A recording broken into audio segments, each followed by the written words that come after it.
तो जैसे ही हम आज पौलुस की पहली पत्री के 11वें अध्याय में प्रवेश करते हैं, प्रेरित पौलुस उपासना सभाओं के लिए कुछ दिशा निर्देश देने जा रहे हैं।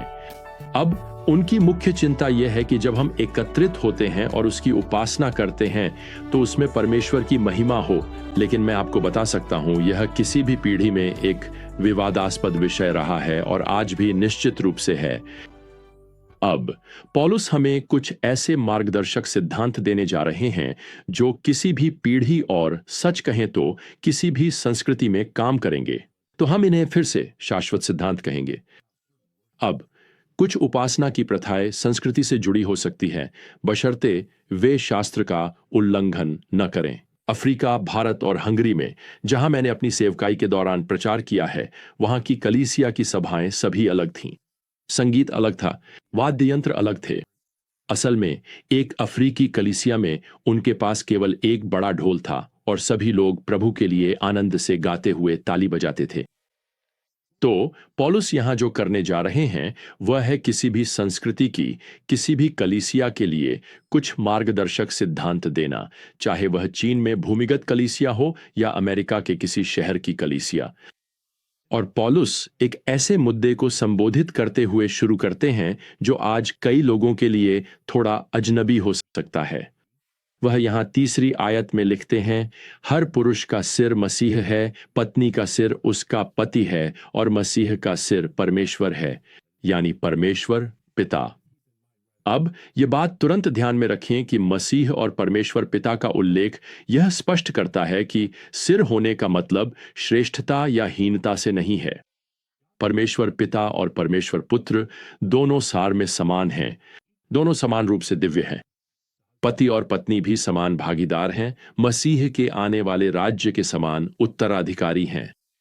पौलुस यहां केवल कार्य और व्यवस्था की बात कर रहे हैं। सिर होने का मतलब कार्य से है, यहां तक कि त्रिएकता त्रित्व के भीतर भी। आप जानते हैं, आज भी कुछ पंथ हैं जो मानते हैं कि यीशु पिता के बराबर नहीं हो सकते क्योंकि वे हमेशा पिता की इच्छा मानने की बात करते थे। असल में वे सार में समानता और कार्य में अधीनता के बीच का अंतर नहीं समझते।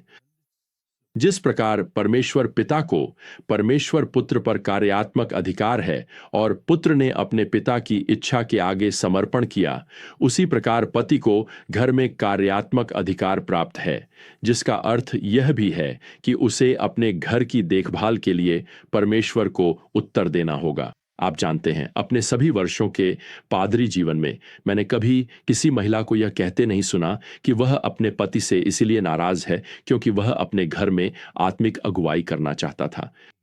वह चाहता था कि वह अपनी पत्नी और बच्चों की जितनी अच्छी तरह से देखभाल कर सके उतनी करे। मैंने कभी किसी महिला को इस बात की शिकायत करते नहीं सुना, लेकिन मैंने कई बार महिलाओं से यह सुना है कि वे चाहती थीं कि उनके पति घर में आत्मिक नेतृत्व करें। अब इसका यह मतलब नहीं है कि पति ही सारे फैसले करता है।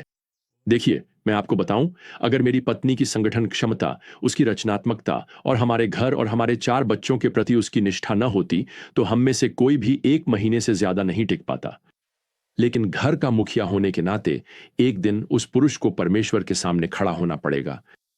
उसे अपने प्रेमपूर्ण और बलिदानी नेतृत्व का विशेष हिसाब देना होगा और यही नेतृत्व का अर्थ है। अब जब हम नेतृत्व की अवधारणा को समझते हैं तो यहां जो कठिन अंश है वह कहीं अधिक स्पष्ट हो जाता है।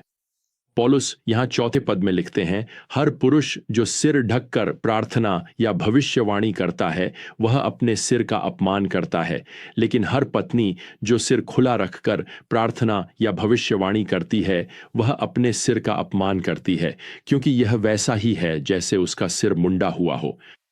यहां पौलुस एक कलीसिया की सभा की बात कर रहे हैं और एक पुरुष का सिर खुला होना चाहिए, अन्यथा वह अपने सिर का अर्थात मसीह का अपमान करता है। लेकिन एक स्त्री को अपना सिर ढकना चाहिए ताकि वह अपने सिर अर्थात अपने पति का अपमान न करे। अब यह आज हमें कुछ अजीब लग सकता है, लेकिन पौलुस के समय में महिलाएं लंबे बाल रखती थीं, लेकिन सार्वजनिक रूप से वे अपने बालों या सिर को एक शॉल से ढकती थीं। सिर ढकना न केवल अपने पतियों के प्रति आज्ञाकारिता का सांस्कृतिक प्रतीक था, बल्कि यह उन्हें मंदिर की वेश्याओं से भी अलग करता था, जो सार्वजनिक रूप से सचमुच अपने बाल खोल देती थीं। मसीही महिलाओं का सार्वजनिक रूप से और विशेष रूप से उपासना सभा में बिना सिर ढके आना यह बहुत ही अपमानजनक माना जाता था।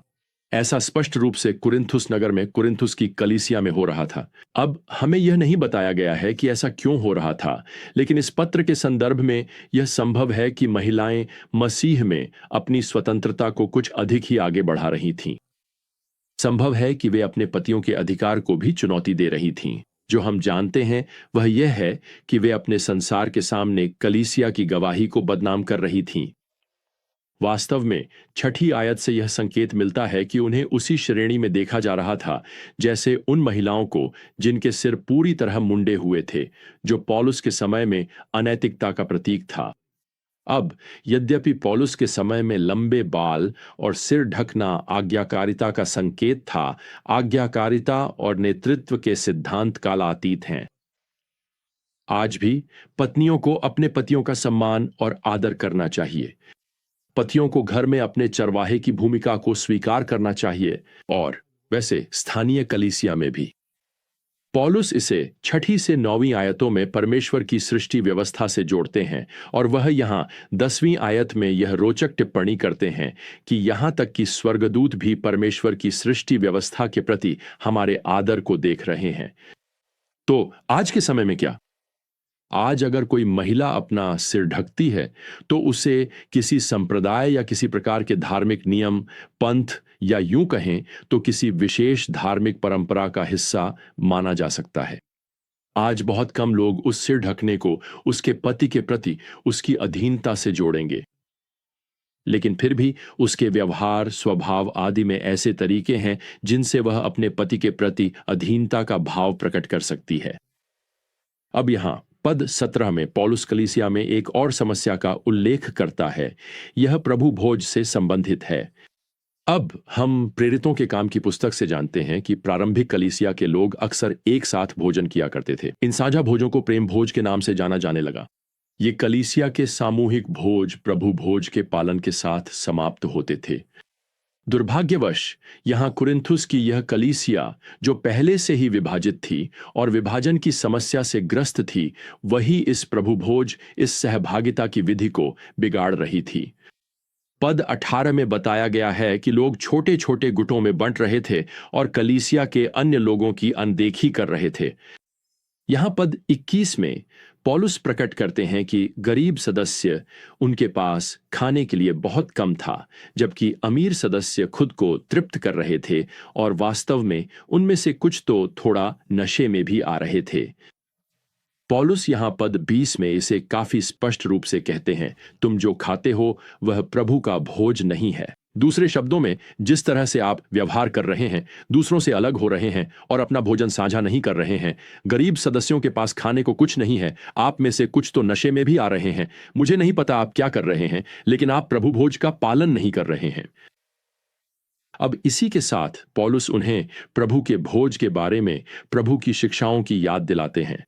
यहां पद 23 में पौलुस लिखते हैं, प्रभु यीशु ने जिस रात वह पकड़वाया गया रोटी ली और धन्यवाद करके उसे तोड़ा और कहा, यह मेरी देह है जो तुम्हारे लिए है, मेरी स्मृति में यही करो। इसी प्रकार भोजन के बाद उसने कटोरा भी लिया और कहा, यह कटोरा मेरे लहू में नया वाचा है, जब भी तुम इसे पियो मेरी स्मृति में यही करो। उस समय ऊपर के कमरे में प्रभु ने इस विधि की स्थापना की थी जिसे हम प्रभु भोज या कम्युनियन कहते हैं। रोटी जो उसकी देह का प्रतीक थी और कटोरा जो उसके बहाए गए लहू की पहचान था। प्रभु का भोज उसे स्मरण करने के लिए बनाया गया था। वास्तव में पौलुस यहां भी पद 26 में लिखते हैं, क्योंकि जब तक तुम यह रोटी खाते और यह कटोरा पीते हो, तुम प्रभु की मृत्यु का प्रचार करते हो जब तक कि वह आ न जाए। तो इसके साथ पौलुस हमें बता रहे हैं कि कम्युनियन न केवल उसकी मृत्यु की याद दिलाता है, बल्कि यह भी याद दिलाता है कि वह फिर से आने वाला है। अब इसके साथ ही पौलुस यहां पद 27 में एक चेतावनी भी जोड़ते हैं। वह कहते हैं, प्रभु के मेज के पास अपमानजनक ढंग से या अयोग्य रीति से मत आओ, पौलुस ऐसा लिखते हैं। प्रियजनों, कम्युनियन कोई बिना सोचे समझे किया जाने वाला अनुष्ठान नहीं है। यह सेवा के अंत में कोई तेजी से किया जाने वाला अभ्यास नहीं है जिसमें आप इसे 5 मिनट से भी कम समय में पूरा करने की कोशिश करें। हमें इसे गंभीरता से लेना चाहिए। हमें हमें इसके अर्थ पर विचार करना चाहिए और ऐसा न करना वास्तव में प्रभु की अनुशासनात्मक कार्रवाई को आमंत्रित करता है। पौलुस पद 19 और 30 में लिखते हैं कि कुछ लोग कलीसिया में शारीरिक रूप से बीमार थे। सभा में कुछ लोग तो मर भी गए थे क्योंकि वे कम्युनियन को पाखंड, स्वार्थ और प्रभु के बलिदान के प्रति पूरी तरह से उपेक्षा के साथ ले रहे थे और उसमें छुपे हुए अपने प्रिय पापों के साथ आ रहे थे जिनके बारे में वे जानते थे कि वे छुपा रहे हैं। वास्तव में यही कारण है कि पौलुस यहां पद 28 में लिखते हैं, इसलिए हर व्यक्ति को अपने आप को परखना चाहिए और फिर रोटी खाए और प्याला पिए। कलीसिया को 2 विधियां दी गई हैं। एक है जल में डुबकी लगाना या बपतिस्मा, जो ग्रीक शब्द बप्तिजो से लिया गया है। यह मसीह के साथ पहचान की विधि है। और दूसरी विधि है कम्युनियन, जो मसीह के प्रति पुनः समर्पण की विधि है। हर बार जब हम विश्वासियों के रूप में कम्युनियन में भाग लेते हैं तो यह प्रभु द्वारा पुनरुत्थान और पुनः समर्पण का समय बनाने के लिए निर्धारित किया गया है। तो अगली बार जब आपके घर की कलीसिया में यह विधि आयोजित हो, तो जब आप अपने हृदय को मसीह पर नए समर्पण और प्रेम के साथ केंद्रित करें, यह आपके लिए वही अर्थ रखे। तो जब तक हम फिर से यात्रा शुरू न करें, प्रियजनों, प्रभु यीशु मसीह का अनुग्रह, परमेश्वर का प्रेम और पवित्र आत्मा की संगति आप सभी के साथ बनी रहे। आमीन।